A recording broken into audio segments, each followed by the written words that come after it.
ஏய் பிரசாந்த்யா, அண்ணே சொல்லுண்ணே. நீ பண்றதே சரி பிரசாந்த்யா. நான் என்ன பண்ணேன்? நேற்று ஏதோ கோயிலுக்கு போறேன்னு சொல்லிட்டு என்கிட்ட காசுல உங்கள்கிட்ட 500 ரூபாய் வாங்கினேன். நீ ஆனா ஏரியால சின்ன பசங்கிட்டாலும் கூப்பிட்டு சொல்லி வச்சுக்கிற. அண்ணே நம்ம பசங்கண்ணே, அதனாலதானே சொன்னேன். அவனை தவிர வேற யார்கிட்ட சொல்லலண்ணே. சத்தியமாண்ணே. ஏய் சத்தி எங்க இருக்கிறா சொல்லு. அப்பா சத்தியமா வேற யார்கிட்ட சொல்லலண்ணே. உனக்கு அவ்வளவுதான் பிரசாந்த், இது மேல என்ன சொன்னா? ஏய் வர மாதவா. அண்ணே என்ன ஆளே பார்க்க முடியல? ஜாக்கிங் போயிட்டு இருக்கேண்ணே. அது காலையிலே கட்டிங் போட்டு ஜாக்கிங் போக கூடாது. நோ அதை விடுண்ணா. ஆமா பிரசாந்த் கிட்ட 500 கடன் வாங்கினா கூட என்கிட்ட 10 டைம் ஃபோன் பண்ணி கேட்டான். நான் தான் சரி நம்ம அண்ணன் அதெல்லாம் கொடுத்து வர பொண்ணு சொன்னேன். ஏய் என்னடா இது? நோ நம்ம அண்ணே சத்தியமா இவரை தவிர வேற யார்கிட்ட சொல்லவே இல்லைண்ணே. வேணா நீங்க கையை காட்டுங்க.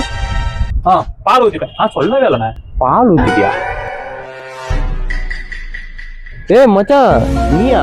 என்னடா போனும் பண்றதுல மெசேஜ் பண்றதுல ஃபாரின் போய் செட்டில் ஆயிட்டாலும் இப்படியா? என்னது பிரசாந்துக்கு 500 பார்த்தா? ஏய் என்னடா இது ஃபாரின் ஏறி சொல்லி வச்சுக்கிறா? அவனும் நம்ம பையன் தானே. உன் காசை வந்து நான் கோயில் வாசல பிச்சை தாந்து இப்பே தரேன்டா.